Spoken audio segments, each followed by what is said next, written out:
Oke ya, kali ini kita akan membahas tentang soal fisika pada ujian masuk Universitas Diponegoro, Undip ya, tahun 2016. Kita mulai soal nomor 61 ya. Sebuah besi bermassa 300 kg digantungkan pada sebuah kawat baja dengan panjang 5 meter yang memiliki luas penampang 0,2 cm pangkat 2. Berapakah modulus elastisitas kawat tersebut jika kawat bertambah panjang 2,5 cm? Ini termasuk materi elastisitas ya. Oke, untuk menentukan modulus elastisitas itu E sama dengan tegangan dibagi dengan tegangan ya. Modulus elastisitas itu sama dengan perbandingan tegangan dan tegangan. Kalau dituliskan dapatnya itu kan sama dengan sigma di per E, di mana tegangan itu adalah F per A dan tegangan sama dengan delta L di per dengan L. Sehingga kita bisa tuliskan E itu sama dengan F dikali L dibagi A dikali delta L. Kalau kita masukkan nilainya, kita akan dapatkan E sama dengan 15 kali 10 pangkat 3 dibagi 5 kali 10 pangkat minus 7. Hasilnya adalah 3 kali 10 pangkat 10 Newton per meter kuadrat. Berarti jawaban yang paling tepat dari soal ini adalah C. Soal nomor 62. Bola basket dengan massa 300 gram bergerak dengan kecepatan 36 km per jam. Kemudian membentur papan. Bola terpantul dengan kecepatan yang besarnya 18 km per jam dalam arah berlawanan. Besar perubahan momentum bola basket tersebut adalah, oke, ini termasuk materi momentum impuls ya. Oke, momentum impuls di mana ditanyakan di situ besar perubahan momentum, berarti momentum itu kan sama dengan M kali V. Kalau perubahan momentum atau delta V sama dengan untuk massa yang konstan M dikali V2 kurang V1. Oke, sehingga kalau kita uraikan dari soal itu V1 kan 36 km per jam diubah dalam meter per sekon, dapatnya 10 meter per sekon.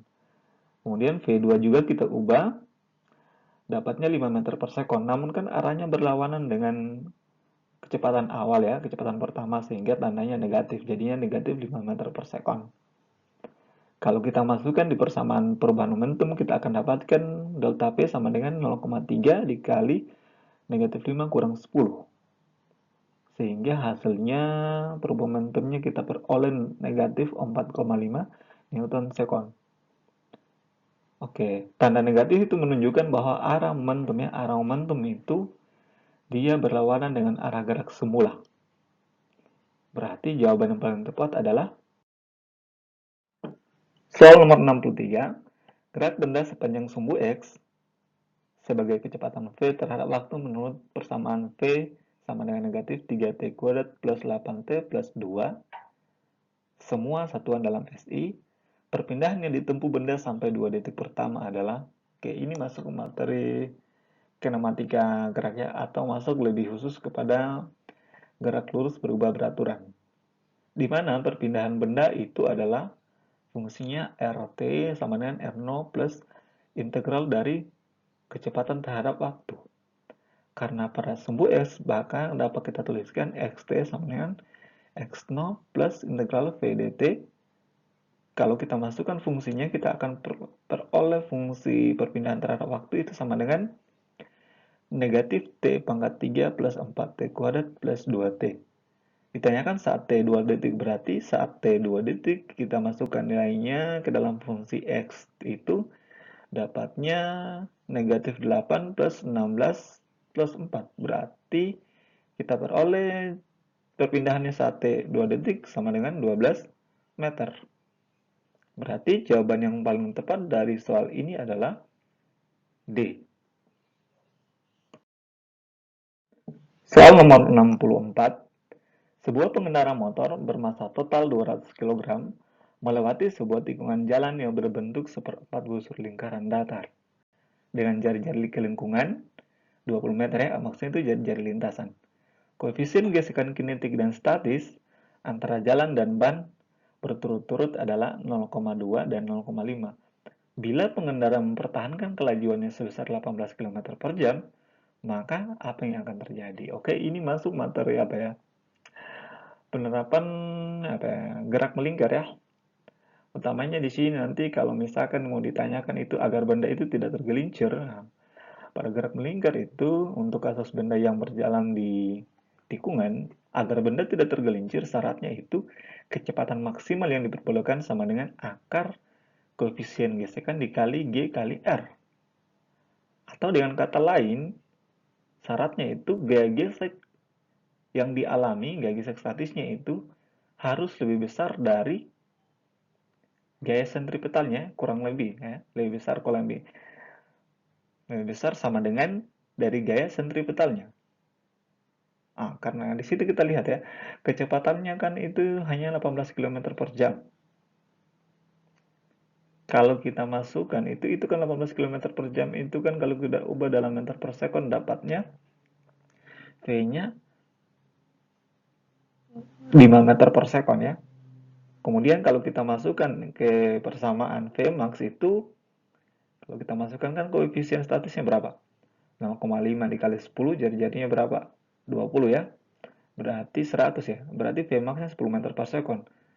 Nah, sehingga disimpulkan bahwa kecepatan yang dimiliki oleh pengendara itu dia kecepatannya itu lebih kecil daripada kecepatan maksimal. Otomatis benda tersebut tidak akan tergelincir atau sepeda motor tersebut tidak akan tergelincir. Oke, berarti gaya gesek yang bekerja adalah gaya gesek statis ya. Berarti S dikali M kali G kita dapatkan 1000 Newton. Berarti jawaban yang paling tepat dari soal ini adalah B. Nomor 65, hasil campuran 100 gram es bersuhu negatif 10 derajat Celcius dengan 200 cc air bersuhu 60 derajat Celcius dalam wadah berdinding adiabatik. Adiabatik itu maksudnya tidak menyerap kalor dan tidak melepas kalor ya dindingnya. Oke, sekarang perhatikan. Untuk menyelesaikan soal ini, kita bisa menggunakan konsep asas Black ya. Asas Black itu kan menyatakan kelepas sama dengan diterima.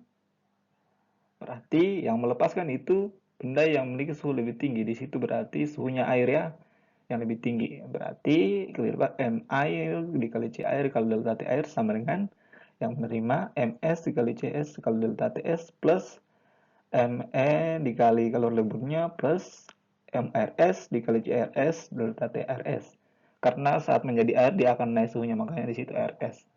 Kalau kita masukkan nilainya 2 kali 1 kali 60 kurang T dikali sama dengan 1 kali 1/2 kali 10 plus 1 kali 80 plus 1 kali 1 kali T. Ingat masanya di situ saya abaikan angka nolnya ya. Saya ambil angka bulatnya 1 dan 2. Kalau kita hitung akan kita dapatkan 3T sama dengan 35. Sehingga kita akan peroleh nilai T-nya itu sama dengan 11,67 derajat Celcius. Maka yang paling tepat jawaban untuk soal ini adalah C.